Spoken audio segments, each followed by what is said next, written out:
got me good. This one was incredible. Then guys, we have an amazing book. It was just so cute.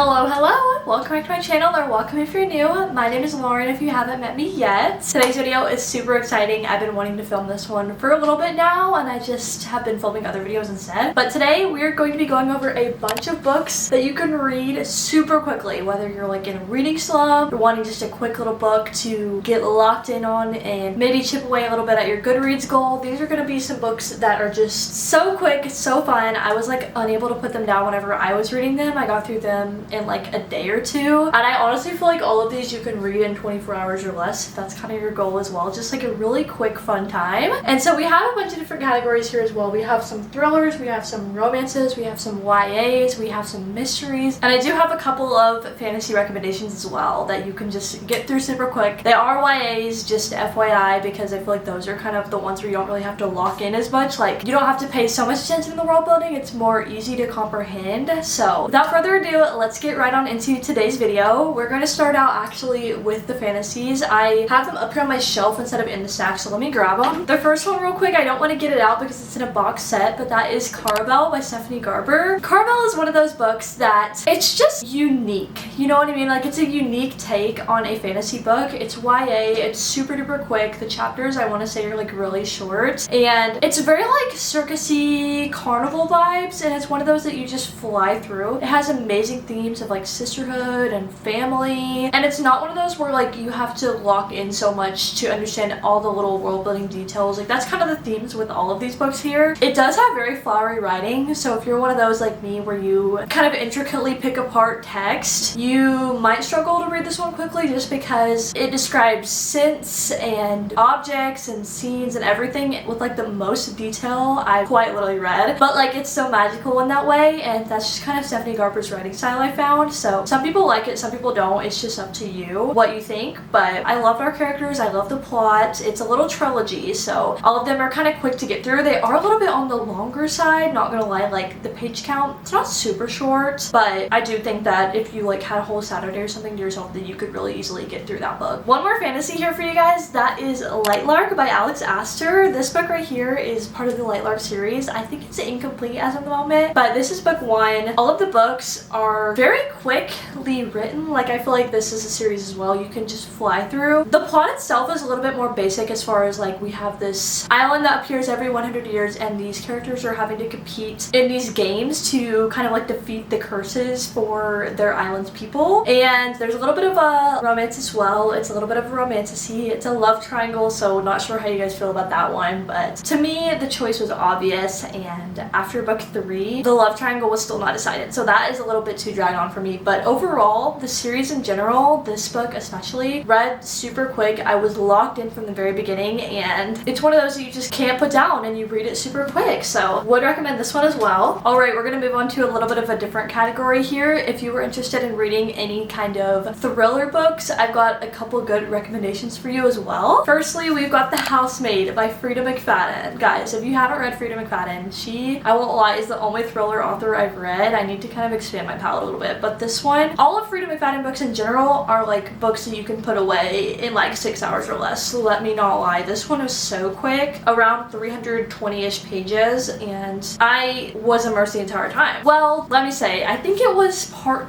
2 kind of like slowed down a little bit for me, but the plot in general was so good. Like, she always gets me with her plot twists. This one also is a movie, in case you're interested. This one follows this like housemaid. Obviously, she goes to clean these people's house and she's staying there, and I don't want to say what all happens with thrillers. Like, I kind of feel like it's just those kind of books that you should go in blind, but there's some suspicious activities going on in this house, and you're just kind of there to unwrap the story and see where it goes. And I would a million times recommend this one. I think there's like a sequel as well, like The Housemaid's Secret, I think. Maybe there's even more than that, I don't know, but I want to give those a try because this one kind of like doesn't end openly, but like I could see where the other books would go, if that makes sense. They're like interconnected, I'm pretty sure. Alright, then we've got yet another Frida McFadden book. This one one is The Boyfriend by her. This one was the first Frida McFadden book I read, and let me just tell you, this plot twist was crazy to me. We're following this girl who is, I want to say she's like trying to get back into the dating scene. Yes. So she's going on all of these horrendous dates. Nothing's really working out, but then finally she hits the jackpot with this like perfect boyfriend, or so she thinks, okay? And I'm pretty sure this is the one where we get like his past POV as well, and we're like flipping back and forth. Frida McFadden, yet another one of those authors where the chapters are really short and all of them kind of end on these mini cliffhangers, so you just want to keep on turning the page and getting to more of the story. This one was really good. This one got me. Like honestly, I would rank this one even higher than The Housemaid. So far, I think this is my favorite. So yes, I would 1,000 times recommend this one as well. This was, like I said, my #1 Frida McFadden so far out of the ones I've read. Super duper good. Thought I predicted the ending, but there was no way. Like I was like going back and forth with myself the entire time. Like I thought I knew it, but then I didn't know it, and I would like think it's this one person, then I'd be like, wait, no it's not, and then I'd be so sad on another person, then one little thing would change my mind. It was so good. And yeah, I also do have a reading vlog on this one as well if you're interested in going to check it out. Alright, then another thriller here for you guys that love them. We've got The Inmate by Frida McFadden. This one is crazy as well. We're following this girl, okay, her name is Brooke Sullivan, and she works in this maximum security prison as like a nurse there. But little does everyone know, she has kind of this connection to a prisoner that's there. He's in fact her high school sweetheart, and the reason he's in prison is because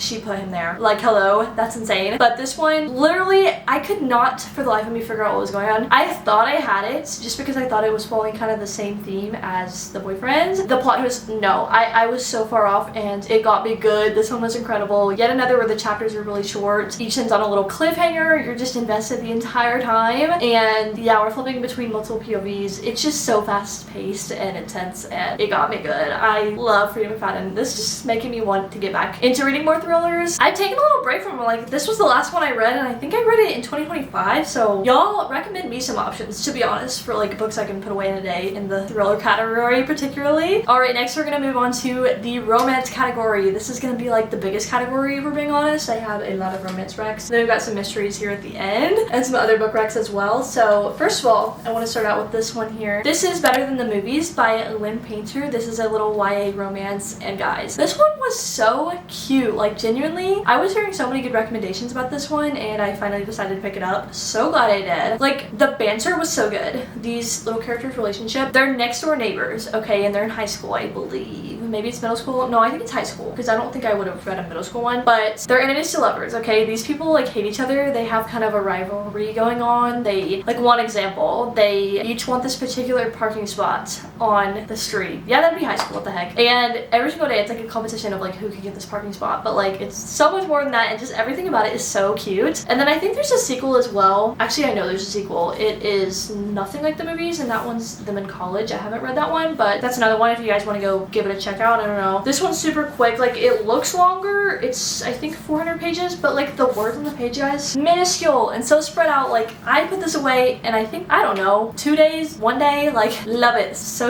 good. And then guys, we've got another romance here. This one is adult though. Okay, so we have The Love Hypothesis by Ali Hazelwood. This one is very unique. It's like a scientific STEM kind of romance. These people are in, I think, grad school, trying to get their PhD or whatever that is. I don't really know, but it's fake dating. Okay, we have this girl. She pretty much is trying to convince her friend that she's dating another boy in order to convince the friend that she's not interested in the guy the friend is interested in. Does that make sense? And so she goes in the hall, her friend is watching her, and she's like, oh no, I'm supposed to be on a date. So she goes up to a random guy and kisses him. But who is this random guy? Her professor. Crazy work. I know, it sounds crazier than it actually is. They're like the same age, so it's fine. But yeah, this one was so fun, so quick. Just like the best time, honestly. Like, I love little rom-coms like this, and this one's around 350 pages. It was so cute. I listened to the audiobook and I really loved it. I think there's a movie adaptation, in fact, coming out, so maybe I'll give that one a try. It might already be out. But yeah, it was just so cute and like such a unique take with like the science aspect. I haven't really seen a book like that, so I enjoyed it a lot. Then we have another romance. This one is Before We Were Strangers by Renee Carlino. I didn't necessarily enjoy this one whenever I was reading it, but I know a lot of people do. It's rated so highly on Goodreads. It's this New York City romance, and it's basically one giant miscommunication trope. Like, maybe I'm not the best person to recommend this because that trope, I can't with it. We have these two characters. They're like best friends. I think they're dating in college at NYU. It's like a college romance, but second chance because they go like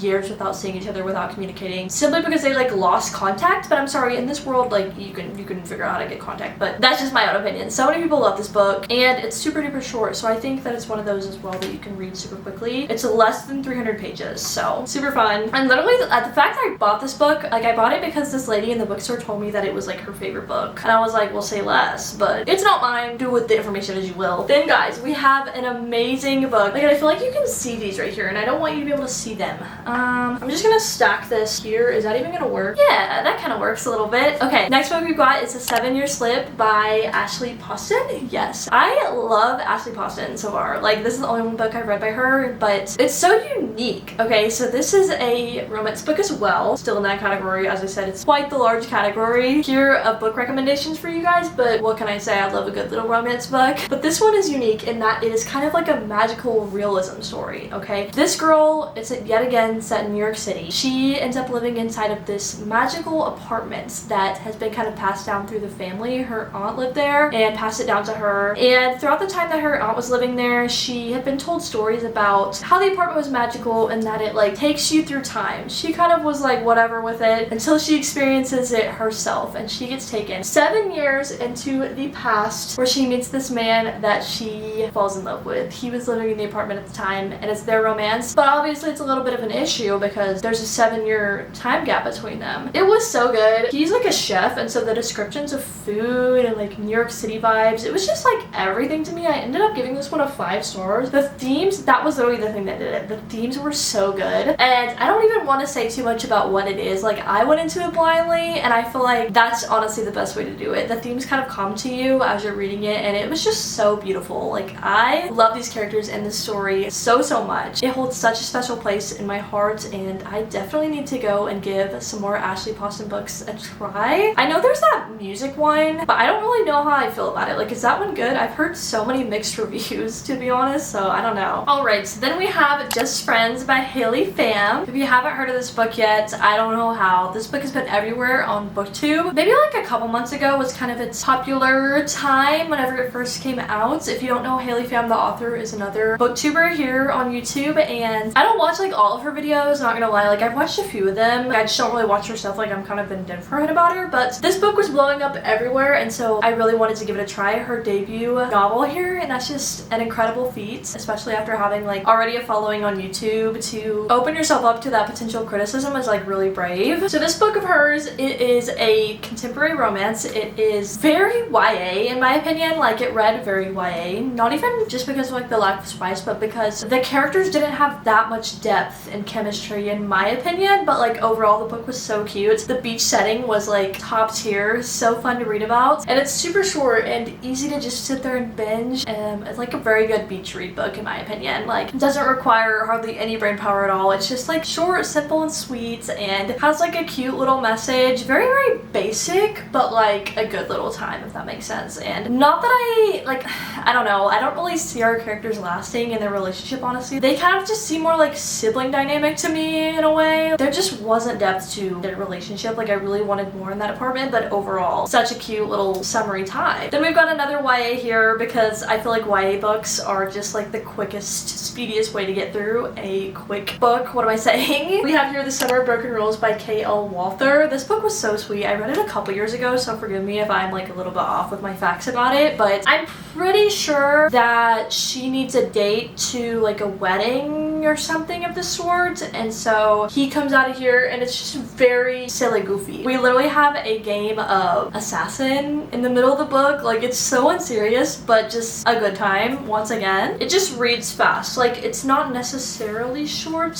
around 300-ish pages. Like another one of those where you look at it, the words are humongous and really spread out on the page. Chapters, I want to say, are short. Could be wrong about that. But yes, they are short. Oh, I see. It's an annual family vacation to Martha's Vineyard. Yeah. Oh, I remember what it was. So she forms an alliance alliance with a cute groomsman and this family gave him assassin. Very silly, but fun. Next we've got Funny You Should Ask by Alyssa Sussman. I read this one a few years ago as well, but this one follows this writer. She is hired to write a profile of a movie star, Gabe Parker. He's basically the latest James Bond, and this interview turns out to be like life-changing in ways that she never saw coming. This really like pushes her out into the world of writing, and her career just explodes in a way that she never saw coming, and it's their romance. It's like a then and now kind of story. Okay, so then is whenever she writes this life-changing interview story with this famous guy, and then 10 years later she's kind of fallen off the map a little bit, and what better way to get back out there than to do a second interview. And there's a little bit more to their past that we kind of find out. It's very Hollywood-esque kind of vibes, and I really enjoyed that. Kind of reminds me of, what's that girl's name? Taylor Jenkins Reid, but like also not. I don't know. It's really kind of the Hollywood theme that reminds me of Taylor Jenkins Reid, but more than that, it's kind of this mystery that you're working to uncover with like what happened in the past between these two characters and why are they the way they are now. And so that to me really made it a quick time. Like I was just flying through the pages trying to see what happened, and whenever you finally figured out, it's like, whoa, crazy work. Then guys, we're getting on through here. Another one we've got here is First Time Caller by DK Borison. This one is yet another romance. This is the last romance of the video though, guys. We're moving on to another category after this. But this one follows this dating romance hotline, kind of like on the radio station. We have this man, Aiden Valentine, and he is trying to improve the statistics of this radio show. Like he's trying to get more listeners. So he comes up with this new idea that he's going to host a dating hotline into which people can call in to get relationship advice. And so our girl here, Lucy Stone, her daughter actually calls on account of her because she's a single mom, doesn't really put herself out there, and Aiden is kind of working on the show to set her up with a love interest. And throughout that, we find out that they actually have feelings for each other, and it was just so cute. I really like this one. It was so unique as well with like the radio station kind of setting. Haven't really seen that in romance. Usually you just get like, oh, it's on the beach, or they're childhood friends to lovers, or like it's small town, but this was just something different and I really needed that. Then guys, last but not least, we have a mystery YA. We have The Inheritance Games by Jennifer Lynn Barnes. Guys, this is a little trilogy, and I in fact have an entire reading vlog on this one as well. This series is crazy to me, and let me just tell you, it is so bingeable. The chapters are like literally 1 or 2 pages, first of all. That right there gets me to fly through a book like none other. I don't know what it is, but this setting here, or kind of like the plot, we have this girl who, she's pretty broke. She's kind of living life paycheck to paycheck, really struggling to get by, whenever suddenly she gets this call that she has inherited this entire billionaire's fortune. She has no idea who this man is. She has no connection to the family. She gets there and all of his grandkids are so mad about this. His kids are livid because they thought they were getting this inheritance, but this random girl, Avery Grahams, somehow was on the will, and she gets all of these billions of dollars, the entire estate, everything. And she's left with these games to figure out kind of why she got this inheritance rather than the other kids in the family. And it's her kind of competing in these with the other grandsons that are actually his biological grandsons to figure out this mystery. And the whole thing is like a giant riddle. Super, super interesting. You don't figure out why she got this inheritance until the very end of the 3rd book in the series. But yeah, these were super fun. I wouldn't recommend reading them back to back just because they are a little bit repetitive, but they're definitely like a good palate cleanser in between kind of some other books. Really, really would recommend. So anyway, guys, I hope that gives you all some good recommendations of books that you can just quickly binge, put them away in 24 hours, whatever you gotta do. I really hope that this gave you some good recommendations for that, because let me tell you, I